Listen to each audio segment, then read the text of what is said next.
إن الحمد لله نحمده ونستعينه ونستغفره ونعوذ بالله من شرور أنفسنا ومن سيئات أعمالنا من يهده الله فلا مضل له ومن يضلل فلا هادي له وأشهد أن لا إله إلا الله وحده لا شريك له وأشهد أن محمدا عبده ورسوله صلى الله تعالى عليه وعلى آله وأصحابه وبارك وسلم يا أيها الذين آمنوا اتقوا الله حق تقاته ولا تموتن إلا وأنتم مسلمون يا أيها الناس اتقوا ربكم الذي خلقكم من نفس واحدة وخلق منها زوجها وبث منهما رجالا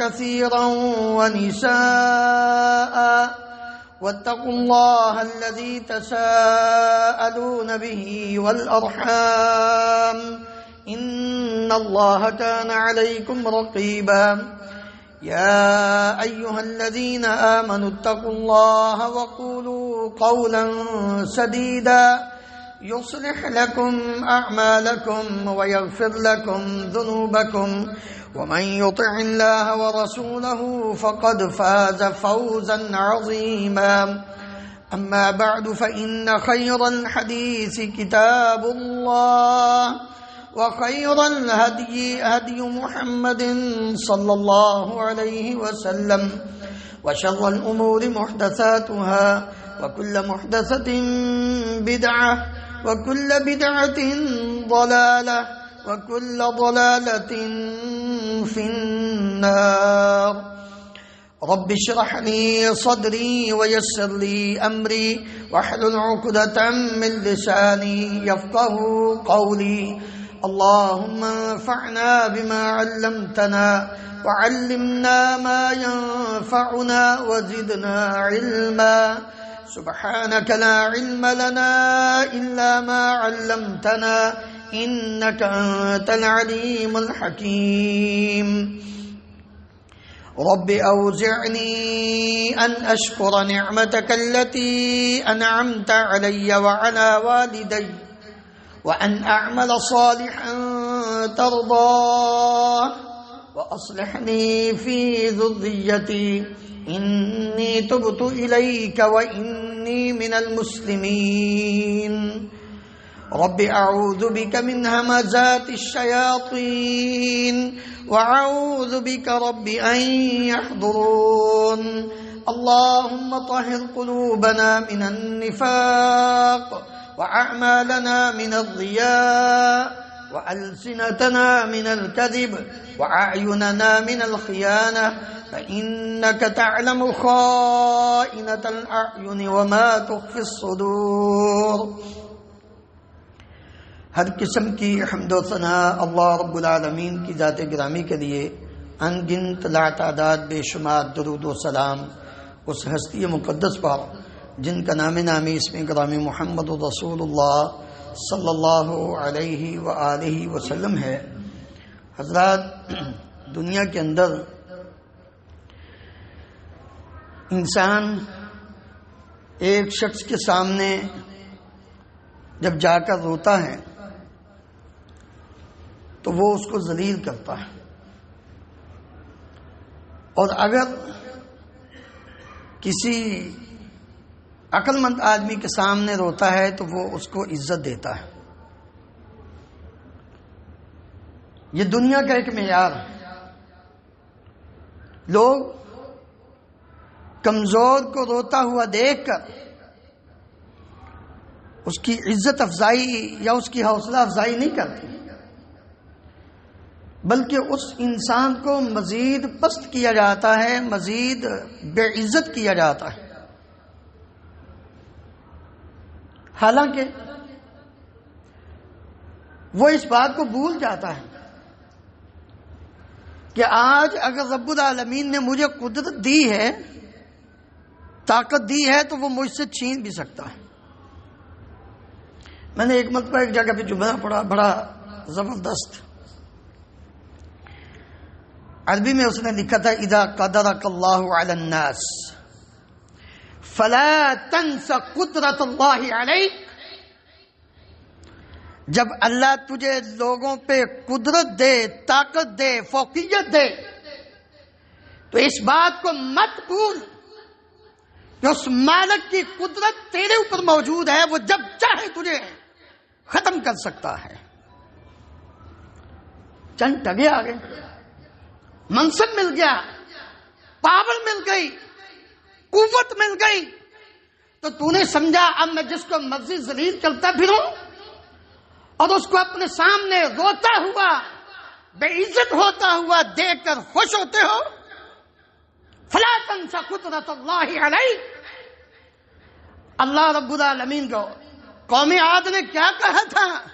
من اشد منا قوہ، ہم سے بڑا طاقتور کون ہو سکتا ہے؟ اللہ رب العالمین نے فرمایا ان کو کہہ دو کہ جس مالک نے تمہیں پیدا کیا وہ تم سے زیادہ طاقت اور قوت والا ہے۔ اس لیے آج عزت چاہتے ہو، مقام چاہتے ہو، رفعت چاہتے ہو، تو یاد رکھیے ان بدبختوں کے سامنے، انسانوں کے سامنے رونے کی کوئی ضرورت نہیں۔ آؤ اپنے رب کے سامنے روئیں، تمہیں دنیا میں بھی عزت ملے گی، تمہیں آخرت میں بھی عزت ملے گی۔ اور اللہ کے بندوں کا شیوا مالک الملک نے جو بیان فرمایا وہ یہی ہے، وَيَخِرُّونَ لِلْأَذْقَانِ يَبْكُونَ وَيَزِيدُهُمْ خُشُوعًا، وہ پہلے ہی اللہ سے ڈرتے ہیں، جب وہ اپنے رب کے سامنے گڑ گڑاتے ہوئے، روتے ہوئے اپنے چہرے کے بل، اپنی ٹھوڑی کے بل گر پڑتے ہیں تو رب ان کے اندر خشوع اور پیدا کر دیتا ہے۔ اللہ رب العالمین نے اس لیے مجھے اور آپ کو مخاطب کر کے فرمایا، اگرچہ اس وقت کے مخاطب مشرکین تھے، افمن هذا الحدیث تعجبون وتضحكون ولا تبكون، آج اس قرآن مجید اور نبی کریم صلی اللہ علیہ وآلہ وسلم کی احادیث، اس صحیح دین کو پڑھنے، پڑھانے اور لوگوں تک پہنچانے والوں کو دیکھ کر وَتَضْحَكُونَ وَلَا تَبْكُونَ، ہنستے ہو، ٹھٹھا کرتے ہو، روتے نہیں ہو اپنی حالت پر کہ میں نے اتنی زندگی گزار دی اپنے رب سے بگانا بن کر، میں نے کیا کیا ہے؟ یہ تو پھر بھی چلو دنیا نہیں تو کم از کم اپنے رب کو تو انہوں نے رکھا ہوا ہے۔ آج لوگ دین کا مذاق اڑاتے ہیں، لوگ دین والوں کا مذاق اڑاتے ہیں، لیکن وہ اس بات کو بھول جاتے ہیں۔ وہ ایک آدمی آیا سید نذیر حسین محدث دہلوی رحمہ اللہ کے پاس، کہنے لگا لوگ چاند پہ پہنچ، نہیں اس کے بعد کی بات ہے، ہاں بعد کی بات ہے۔ اس نے کہا ایک محدث کے پاس وہ پڑھا رہے تھے مسجد میں، کہنے لگا لوگ چاند پر پہنچ گئے ہیں، تم ابھی بھی مسجد کی صف پہ بیٹھے ہوئے ہو۔ انہوں نے کہا اور بیوقوف انسان، لوگ چاند پر پہنچ گئے، ہم رب پر پہنچ گئے ہیں۔ تجھے کیا معلوم کہ اس دین کی لذت کیا ہے، اپنے رب کے ساتھ تعلق قائم کرنے کا لطف کیا ہے؟ لوگ چاند پر گئے تو کیا کمال کر دیا، ہم تو یہاں مسجد کی صف پر بیٹھ کے اپنے رب کے پاس پہنچے ہوئے ہیں۔ جب ہر وقت رب کی بات کرنی ہے، اللہ کے نبی صلی اللہ علیہ وسلم کی بات کرنی ہے، تو پھر چاند پہ جانا کون سا کمال ہے؟ افمن هذا الحدیث تعجبون وتضحكون ولا تبكون، اللہ اکبر۔ یا محمد انبیاء محمد رسول اللہ صلی اللہ علیہ وآلہ وسلم سے بڑھ کر کوئی نیک آدمی ہوگا؟ میں نے پچھلے جمعے بھی یہ ذکر کیا تھا کہ عبداللہ ابن مسعود رضی اللہ عنہ کو نبی کریم صلی اللہ علیہ وآلہ وسلم نے کیا فرمایا تھا؟ عبداللہ تم قرآن پڑھو، میں سنتا ہوں۔ انہوں نے سورۃ النساء کی جب تلاوت شروع کی تو فَكَيْفَ إِذَا جِئْنَا مِن كُلِّ أُمَّةٍ بِشَهِيدٍ وَجِئْنَا بِكَ عَلَى هَؤُلَاءِ شَهِيدًا، جب اس آیت کی تلاوت پر پہنچے تو آپ نے بس عبداللہ بس کرو، تو کہتے ہیں میں نے بس کی اور دیکھا کہ پیارے نبی صلی اللہ علیہ وآلہ وسلم کی وَظَرَفَتْ عَيْنَاهُ، آپ صلی اللہ علیہ وسلم کی آنکھوں سے زار و قطار آنسو جاری۔ قرآن مجید کوئی انسان نہ پڑھے اور اپنے رب کو یاد کر کے نہ روئے تو اس سے بڑا سنگ دل اور کون ہو سکتا ہے؟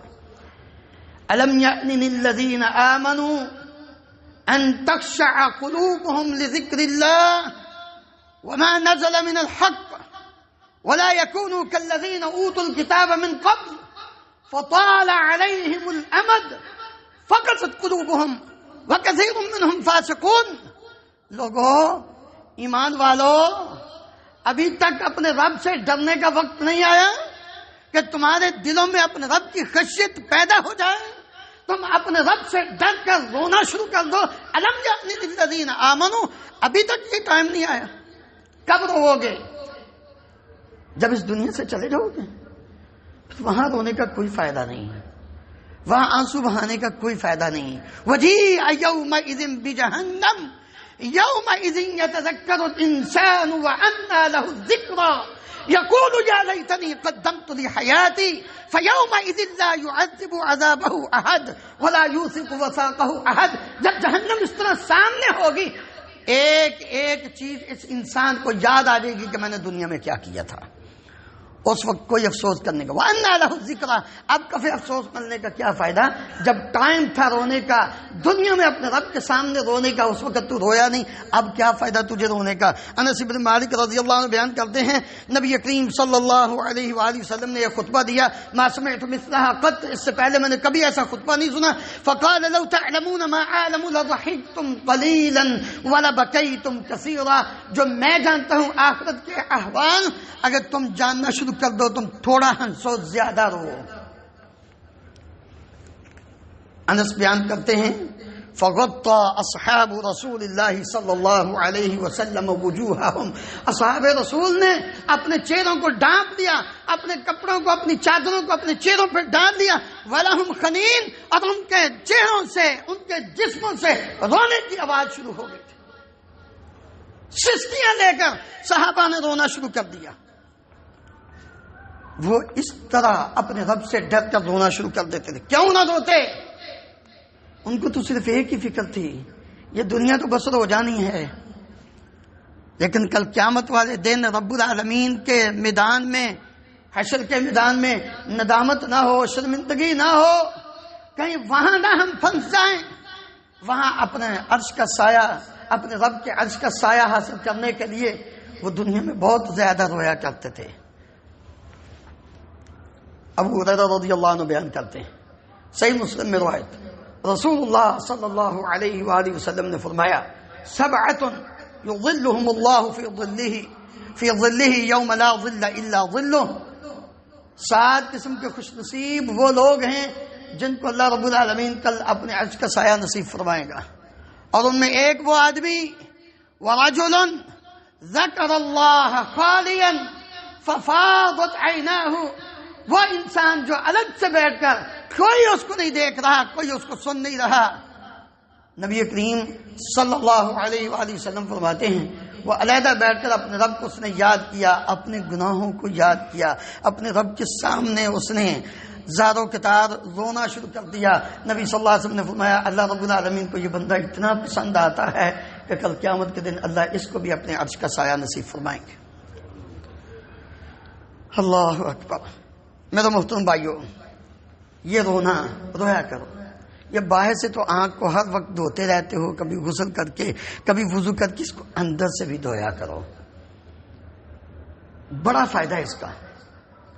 اس آنکھ کو اندر سے دھونے کا بڑا فائدہ ہے. اس دنیا میں بھی اللہ عزت دیتے ہیں، اللہ رب العالمین کبھی بھی ذلیل نہیں کرتے ہیں.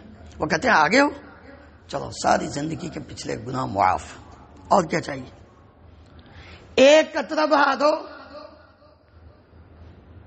ایک اشک یہاں کا بہتر ہوگا وہاں کی گریا و پہم سے. وہاں جا کے جو تو نے رونا ہے نا، اور تو گڑ گڑائے گا، چیخو پکار کرے گا، ہائے میں ہائے. شاید کہتا ہے ایک اشک، ایک آنسو اس دنیا میں بہارے، اس آنکھ سے اپنے رب کو یاد کر کے اس کے ڈر سے وہاں رونا نہیں پڑے گا. رب العالمین وہاں ہنسائیں گے. یا ایتھا النفس المطمئنہ ارجعی الی ربک راضیۃ مرضیہ فادخلی فی عبادی وادخلی جنتی. پھر رب العالمین یہاں دنیا سے جاتے ہوئے تجھے ہنساتا جائیں گے، خوش کر کے لے کر جائیں گے.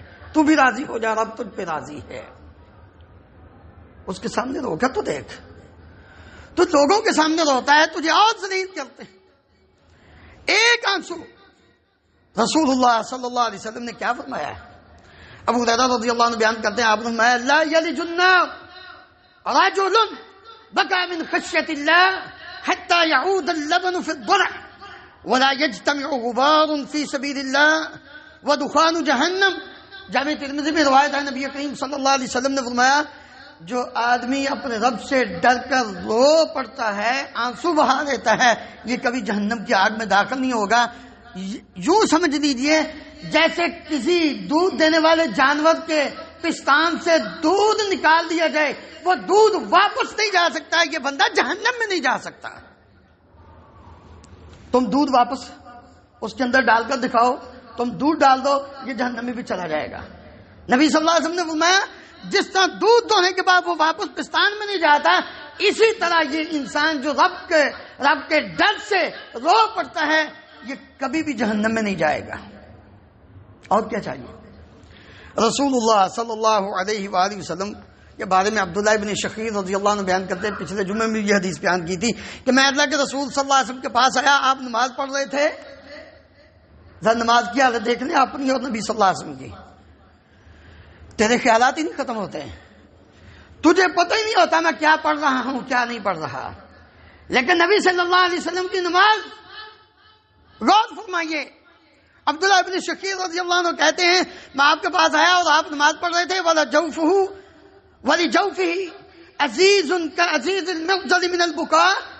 نبی کریم صلی اللہ علیہ وآلہ وسلم سے رونے کی آواز اس طرح آ رہی تھی کہ جس طرح ہنڈیا کے اندر پانی ڈال کے چولہے کے اوپر رکھا ہو تو وہ بڑ بڑ بڑ کرتا ہے، اس طرح نبی صلی اللہ علیہ وسلم کے سینے سے رونے کی آواز آ رہی تھی. آپ اس قدر روتے تھے اللہ تعالیٰ کے ڈر اور خوف سے.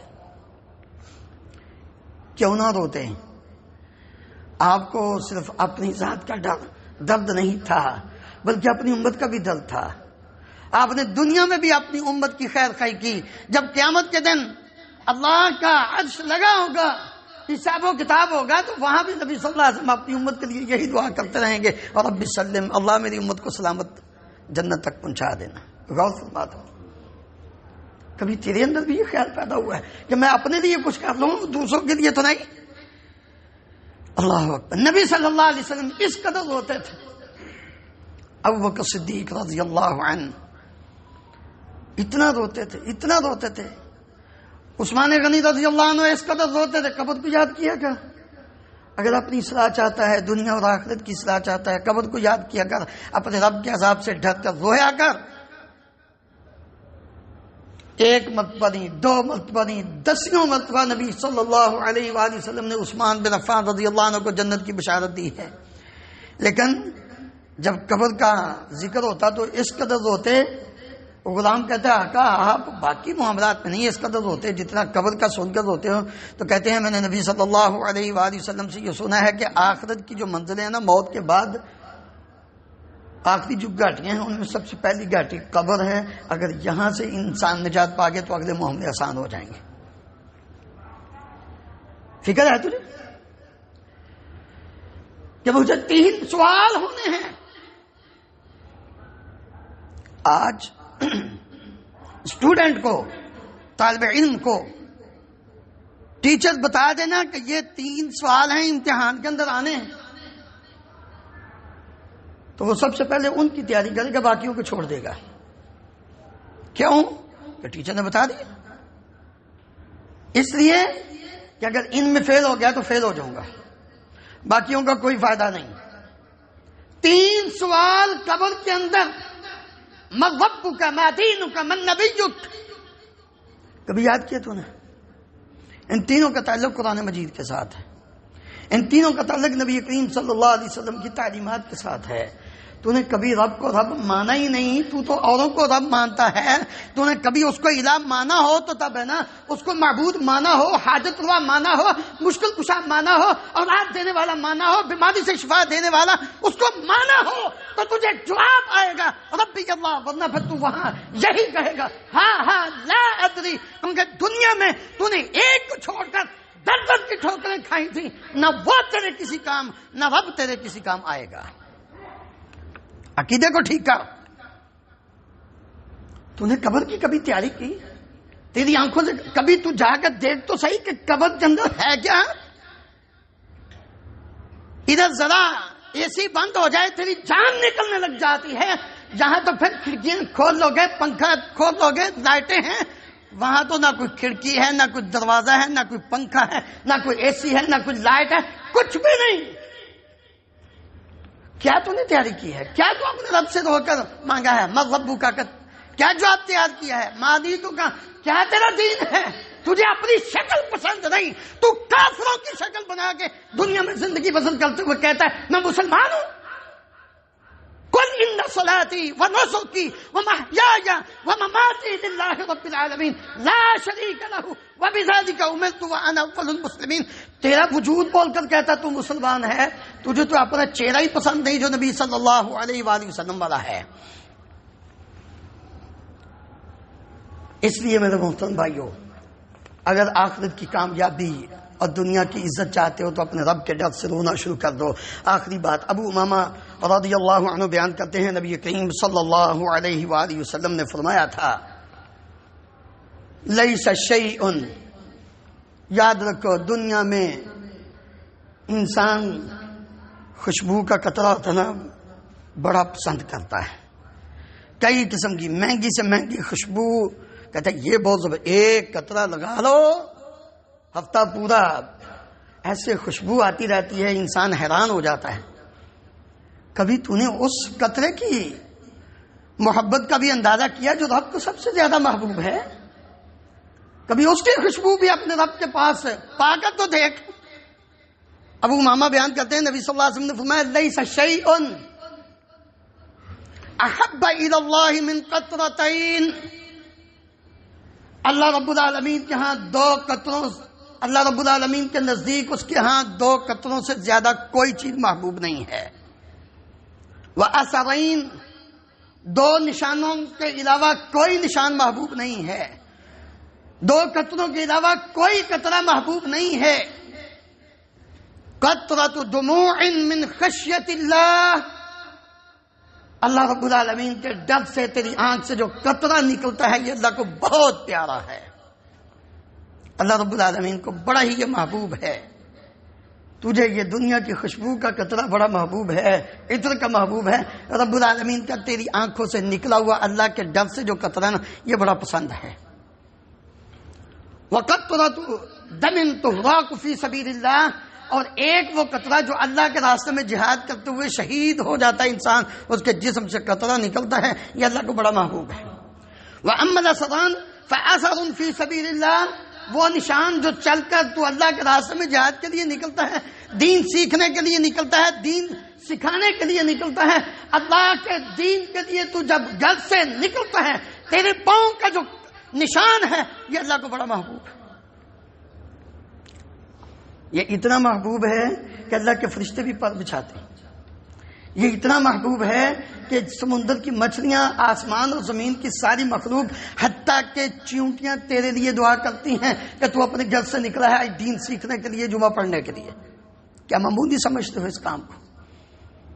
رویا کرو، دین کے لیے نکلا کرو. اور ایک وَأَثَرٌ فِي فَرِيضَةٍ مِّن فَرَائِضِ اللَّهِ، اللہ تعالیٰ کے جو فرائض ہیں، نماز فرض ہے، روزہ فرض ہے، حج فرض ہے، اللہ تعالیٰ کے جو فرائض ہیں ان فرائض کو ادا کرنے کے لیے جب تم گھر سے نکلتے ہو اللہ تعالیٰ کو یہ نشان بھی بڑا پسند ہے. جماعت کے ساتھ نماز پڑھا کرو، گھر سستی نہ کیا کرو، ہر وقت سستی سستی سستی نہ نکلا کرو گھر سے.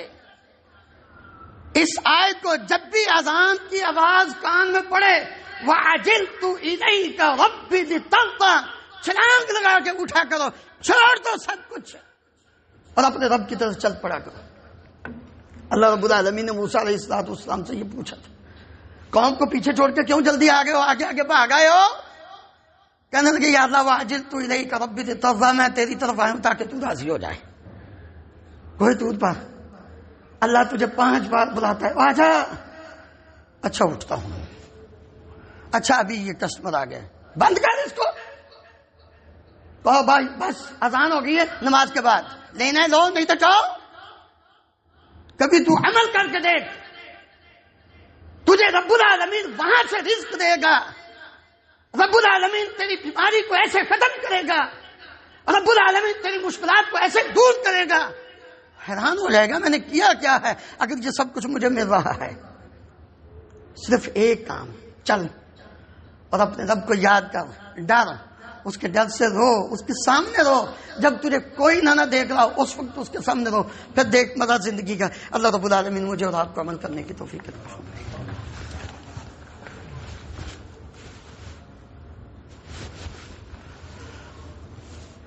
إن الحمد لله نحمده ونستعينه ونستغفره ونعوذ بالله من شرور أنفسنا ومن سيئات أعمالنا، من يهده الله فلا مضل له ومن يضلل فلا هادي له، وأشهد أن لا إله إلا الله وحده لا شريك له، وأشهد أن محمدا عبده ورسوله صلى الله تعالى عليه وعلى آله وأصحابه وبارك وسلم۔